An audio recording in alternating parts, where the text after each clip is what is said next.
Hello friends, कैसे हैं आप लोग। रैंकर्स में आप लोग का बहुत बहुत स्वागत है। दोस्तों, अभी हम बात करेंगे MVI पर। अक्सर ये सवाल हम लोग से पूछा जा रहा है कि सर MVI की जो तैयारी किया जाएगा इंटरव्यू का, क्या वो BPSC के पैटर्न पर होगा या फिर ESI के पैटर्न पर। तो दोस्तों, सबसे पहले तो मैं क्लियर कर दूं कि ना ये BPSC के संदर्भ से पैटर्न पर होगा, ना ये ESI के पैटर्न पर होगा। इसका बिल्कुल एक अलग पैटर्न है, क्योंकि इसकी कुछ मूलभूत चीज़ें हैं जो इसमें मेंशन कर रखा है।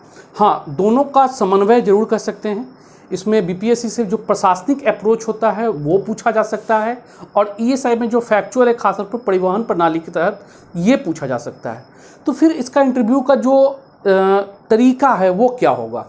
तो एक इसमें देखिएगा कि जो खासतौर पर प्रशासनिक अप्रोच के बारे में बोला गया है, इसके अलावा करेंट मुद्दे हैं उस पर पूछा जाएगा। इसके अलावा बायोडाटा के बारे में संदर्भ में पूछा जाएगा, और इसके अलावा आपका कुछ अलग टर्म है जिस पर आज हम चर्चा करेंगे, उस जो मेंशन किया गया है इस पर। इसमें दोस्तों 3 तरीके पर हम बात करेंगे, 3 अलग अलग संदर्भ में कि क्या क्या इसमें इम्पोर्टेंट है। तो पहला है परिवहन प्रणाली। ये आपका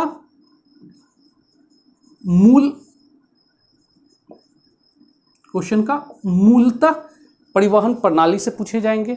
दूसरा होगा इसमें MVI चूंकि है आपका, और इसमें मोटर व्हीकल एक्ट, और इसमें जो दोनों 1988 और अमेंडमेंट एक्ट जो लाया गया था, अमेंडमेंट एक्ट 2019 में, इससे पूछा जाएगा, क्योंकि ये ऑलरेडी मेंशन है। इसके अलावा तीसरा जो टर्म है वो है आपका डिप्लोमा से। खासतौर पे जो डिप्लोमा 2 इसमें पूछा गया है। पहला है ऑटोमोबाइल और दूसरा है मैकेनिकल। ठीक है, तो मैकेनिकल और ऑटोमोबाइल्स डिप्लोमा जिनका जो है उससे पूछा जाएगा। अब सवाल क्या क्या हो सकते हैं, तो पहला तो एक अनंत है, कुछ भी पूछा जा सकता है, लेकिन मोटी मोटी चीज़ें जो आपको देखना है, क्योंकि आपसे उम्मीद की जा रही है कि अभी आप ट्रेनिंग नहीं किए हैं, अभी आप एक्ट के बारे में हल्का फुल्का पढ़े होंगे, और आपका जो आंसर होगा वो बेस्ट होगा, जो कह सकते हैं कि इजी वे में, बहुत ज़्यादा डेप्थ जाने की जरूरत नहीं है। तो क्या क्या हो सकता है, तो इसमें पहले देखते हैं हम कि परिवहन प्रणाली में क्या क्या प्रश्न हो सकते हैं। तो जैसे बेसिक प्रश्न है, जैसे कि आपका स्टेट हाईवे और नेशनल हाईवे में क्या अंतर है। ठीक है, ये सभी से उम्मीद की जाती है कि नेशनल हाईवे स्टेट हाईवे के बारे में बताइए।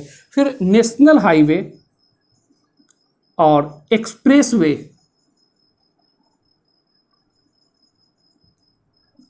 इन दोनों में क्या अंतर है।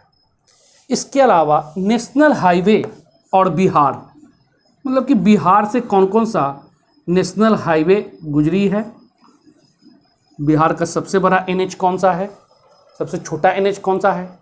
या इससे भी पूछा था कि अगर मान लीजिए आप आ रहे हैं, सपोज मुजफ्फरपुर से आ रहे हैं, दरभंगा से आ रहे हैं, या फिर आप औरंगाबाद से आ रहे हैं, पूर्णिया, कटिहार जो भी हो, तो आ रहे हैं, तो आपके बिहार पटना से, जो भी आप पटना इंटरव्यू देने आए हैं, तो कौन कौन सा NH गुजरता है, आप किस किस ज़िले से होते हुए आए हैं, कौन कौन ज़िले से कौन कौन सा NH परिवर्तन किए हैं। तो ये प्रश्न भी एक पूछा जा सकता है। तो ये रहा। दूसरा है, फिर इसमें भी NH पे भी बेसिक पूछा जा सकता है कि कौन सा NH भारत में कौन कौन सा NH है, कितने NH हैं। इसके अलावा सबसे बड़ा NH कौन है, सबसे छोटा NH कौन है। फिर इसी में भी एक्सप्रेसवे में भी पूछा जा सकता है कि एक्सप्रेसवे कौन कौन सी एक्सप्रेसवे बनी है, सबसे बड़ी एक्सप्रेसवे भी वर्तमान में कौन सा है, कितना किलोमीटर इसका है, और कौन कौन से प्रस्तावित हैं। बिहार से कोई एक्सप्रेसवे गुजरा है या नहीं गुजरा, अगर गुजरा है तो कौन सा गुजरा है, कहाँ से कहाँ गुजर रहा है। तो ये सब प्रश्न पूछे जा सकते हैं। इसके अलावा दोस्तों, इसमें देखिएगा कि एक और परिकल्पना आती है, रिंग रोड। रिंग रोड क्या है,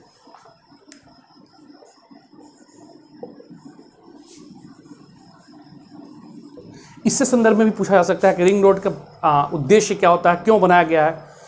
एक तो ये, इसके अलावा और क्या प्रश्न हो सकते हैं, तो इसमें हम चर्चा करेंगे। जैसे कि मान लीजिए माइलस्टोन जो होता है, आप देखते होंगे कि इस तरह सड़क के किनारे बना रहता है और लिखा रहता है इसमें कि इतना किलोमीटर फलाने जगह और दूरी है ये वो। तो जो माइलस्टोन होता है उसका ऊपरी कलर में अलग अलग कलर पाए जाते हैं। जैसे कि हर कलर का अपना कुछ मतलब होता है। जैसे मान लीजिए कि इसमें ग्रीन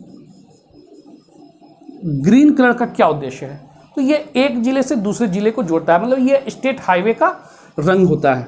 इसके अलावा अगर येलो है, पीला, तो कौन सा है, तो ये एक राज्य से दूसरे राज्य को जोड़ता है, NH नेशनल हाईवे का ये पहचान है। इसके अलावा और भी कई कलर हैं, जैसे ब्लू है, ब्लैक है, ऑरेंज है।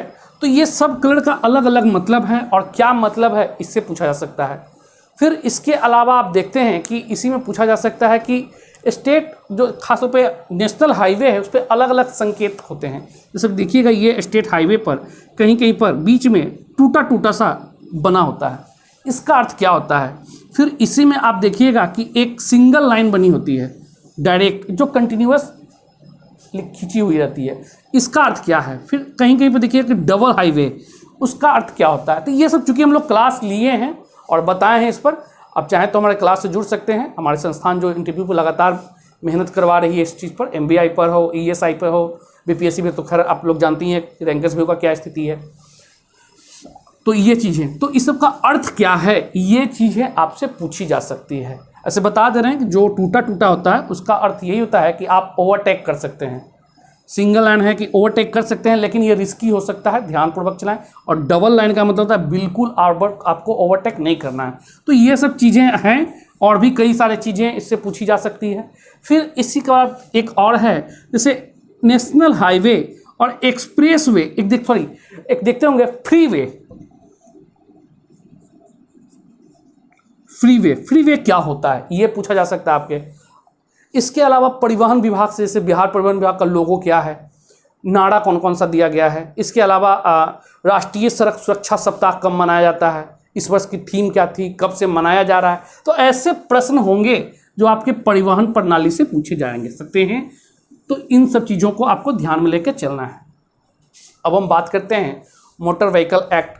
अब इस एक्ट में प्रश्न क्या क्या हो सकते हैं, तो बहुत ज़्यादा डेप्थ नहीं होना है। पता चल रहा है कि लोग इस पर रिसर्च कर रहे हैं या करवा रहे हैं, तो कोई मतलब नहीं बनता है। आपको बेसिक ही पूछा जाएगा, क्योंकि वहाँ कोई बहुत बड़े एक्सपर्ट बैठने वाले हैं नहीं, ठीक है। और एक्सपर्ट बैठेंगे भी अगर, तो ये नहीं कि पूरा का पूरा एक एक प्रावधान पूछेंगे, तो समस्या फिर से आ सकती है। कोई अगर संविधान होता तो एक एक अनुच्छेद नहीं पूछता है, एक एक कह सकते हैं कि अमेंडमेंट एक्ट नहीं पूछा जाता है। जो मोटी मोटी चीज़ें हैं वही पूछा जाता है। तो इसी पर्पज से आप देख सकते हैं कि अगर हम जैसे संवैधानिक है, उसी प्रकार अगर मोटर व्हीकल एक्ट भी है, तो एक्ट में भी मूल चीज़ें हैं वो पढ़ना होगा। जैसे इसमें अध्याय के बारे में पूछना होगा, कितने अध्याय हैं, कितनी अनुसूचियां हैं, इसके अलावा धाराएं कितनी हैं, जो मोटी मोटी चीज़ें हैं वो धारा के बारे में पूछा जाएगा। जैसे लाइसेंसिंग प्रणाली के बारे में पूछा जा सकता है कि लाइसेंस जारी करने का तरीका क्या है, इसके अलावा कितने प्रकार का लाइसेंस जारी किया जा सकता है, लाइसेंस को रद्द कैसे क्या करने का क्या प्रावधान है, अगर लाइसेंस नहीं हो तो क्या दंड लगाया जा सकता है। तो ये सब प्रश्न पूछे जा सकते हैं जो बेसिक हैं। इसके अलावा देखते हैं ओवरलोडिंग का भी, कि ओवरलोडिंग अगर आपके जा रही है गाड़ी तो उस पर कौन कौन सा प्रावधान है, कौन कौन सा इस पर दंड लगा सकते हैं। अगर कोरोना पीरियड में कोरोना की दवाई लेके ओवरलोडिंग जा रहा है तब क्या होगा। तो ये सिचुएशन बेस्ड भी यहाँ से प्रश्न पूछे जा सकते हैं। इसके अलावा देखते हैं कि यहीं से पूछा जाएगा खासतौर पे गति सीमा के बारे में, कि अगर कोई गाड़ी अधिक गति सीमा में चल रही है या गति सीमा का उल्लंघन किया जा रहा है तो आप किस एक्ट के तहत उस पर चार्ज करेंगे और क्या चार्जेस होगा ये। फिर इसी के अलावा देखते हैं कि जो दैनिक जीवन में घटित हो रहा है, जैसे बिना हेलमेट का अगर कोई व्यक्ति चला गया तो बिना हेलमेट का क्या चार्जेस होगा, और वो भी अलग अलग सेक्टर में जगह में अलग अलग। जैसे पटना नगर निगम का दोनों व्यक्ति को हेलमेट पहनने की बात की गई है, तो चार्जेज जो भी 1000 है उसका डबल हो जाएगा। अगर इसी में ट्रिपल लोडिंग गया तो क्या प्रावधान होगा, किस एक्ट के तहत आप क्या प्रावधान डालिएगा। बिना सीट बेल्ट के अगर कोई गाड़ी चला रहा फोर व्हीलर तो उसके पर कौन कौन से दंड लगाए जा सकते हैं, ये चीज़ें। फिर यातायात उल्लंघन जो भी है नियम, उसके प्रावधान जो बेसिक पूछे जाएंगे वो, और उसका क्या दंड वगैरह है, ये सब थोड़ा बहुत। तो बेसिक चीज़ें आप मोटर व्हीकल एक्ट के तहत आप देख लीजिएगा। इस पर भी हमारा क्लास मौजूद है और चलता रहेगा आगे की चीज़ें। अब हम आते हैं डिप्लोमा में, कि डिप्लोमा से बात किए दोस्तों ऑटोमोबाइल्स और मैकेनिकल जो पढ़े होंगे उनसे प्रश्न पूछे जा सकते हैं।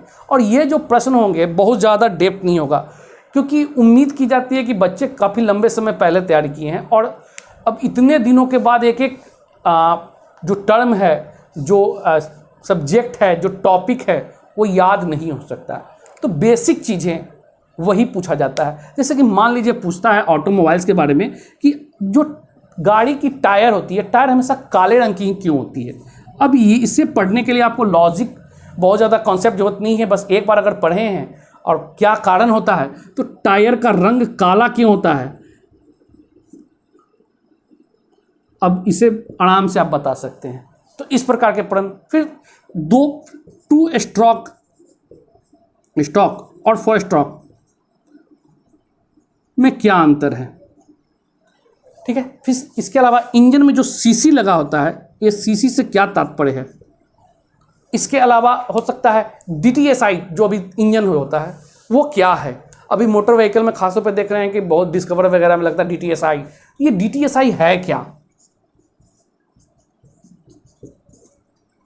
ठीक है ना, ये पूछा जा सकता है DTSI क्या है। फिर ऑक्टेन नंबर और सेटेन नंबर क्या होता है, दोनों में क्या अंतर है, ये चीज़ें पूछी जा सकती है। जो बेसिक प्रश्न हैं वो पूछे जाएंगे। CNG अभी लगातार देख रहे हैं कि बहुत ज़्यादा इसको विकास किया जाए, तो इसका फुल फॉर्म क्या है CNG। फिर नेचुरल गैस जो है उसमें कौन कौन से अवयव हैं, ये पूछा जा सकता है। डीजल इंजन में अगर पेट्रोल डाल दिया जाए तो क्या होगा। तो ऐसे प्रश्न हैं जो ऑटोमोबाइल से बेसिक क्वेश्चन जो पूछे जा सकते हैं और पूछने की संभावना बनी होती है। तो इसलिए आप इन सब चीज़ों को देख लीजिए एक बार, और लगातार हम लोग क्वेश्चन पूछते हैं तो इस पर हम लोग एक बार डिस्कशन भी कर लेंगे, ठीक है दोस्तों। अब आता है मैकेनिकल इंजीनियरिंग वाले स्टूडेंट, ये भी लगातार पूछते हैं कि सर क्या पढ़ें, कितना पूरा मैकेनिकल डिप्लोमा किए, अब संभव नहीं है पढ़ना। तो दोस्तों बहुत ज़्यादा डेप्थ नहीं, बस बेसिक चीज़ें। पहला आपका जैसे कि मान लीजिए कि क्वेश्चन आता है कि ऊष्मागतिकी का नियम क्या है, कितने प्रकार के नियम है, फर्स्ट नियम, सेकंड नियम, थर्ड लॉ जो भी है, क्या प्रावधान है, उसमें क्या कहा गया है। फिर टरबाइन और कंप्रेसर में क्या अंतर है,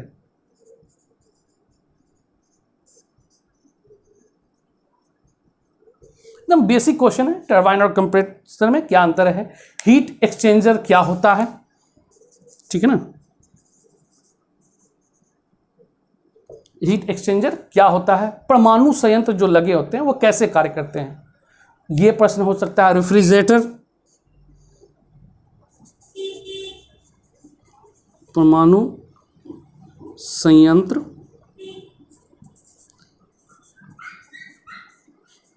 रेफ्रिजरेटर कैसे कार्य करती है। स्टर्लिंग इंजन क्या होता है। फिर है इसी में आपका SI इंजन और CI इंजन में अंतर।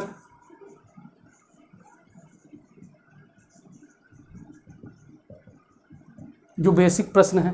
इसके अलावा हाइड्रो इलेक्ट्रिक पावर और stream power plant, sorry hydro electric power plant और स्ट्रीम पावर प्लांट में क्या अंतर है। तो ये सब जो प्रश्न पूछे जा सकते हैं, तो बेसिक प्रश्न ये सब हैं और ये सब आप तैयारी करके रखिए। एक कॉपी बनाइए, उसमें जो जो इम्पोर्टेंट है, जो बेसिक है, उसको क्रमबद्ध तरीके से पॉइंट ऑब्जेक्टिव फॉर्म में, आज हमने चर्चा भी किया था क्लास में MBI वाले में, कि जो भी आंसर देना है क्यों देना है ऑब्जेक्टिव फॉर्म में। ज़्यादा लंबा आंसर नहीं दीजिए और कोशिश कीजिए कि 5 से 7 सेकंड में आंसर को जवाब दे दें।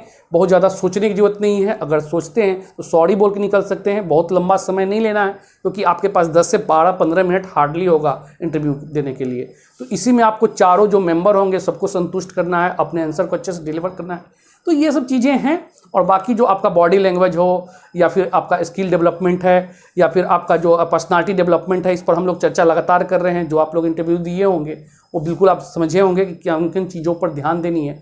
तो ये दोस्तों आप लोग करते चलिए MBI में खासतौर पे। और ESI वाले के साथ तो हमारा कह सकते हैं एक लंबा समय से साझा रहा है, और उनके साथ बहुत कुछ हम लोग सिखाए हैं और बहुत कुछ उन लोगों ने सीखा भी है इस चीज़ में। तो खैर चलिए, चलता रहेगा इंटरव्यू। ESI वाला जल्दी ही ESI का इंटरव्यू भी डेट डिक्लेयर कर दिया जाएगा, लेकिन MBI का चूँकि डेट आ गया है तो आप लोग तैयारी में लग जाएं। और समय काफ़ी कम है, सीखने में कम से कम 20 दिन 25 दिन लगता है समय। तो दोस्तों जो हम लोग मॉक ले रहे हैं आप जुड़ सकते हैं हमारे संस्थान से, नंबर आप लोग को पता ही होगा। खैर आज के लिए इतना काफ़ी है, फिर हम लोग नेक्स्ट वीडियो मिलते हैं जल्दी। Okay, thank you.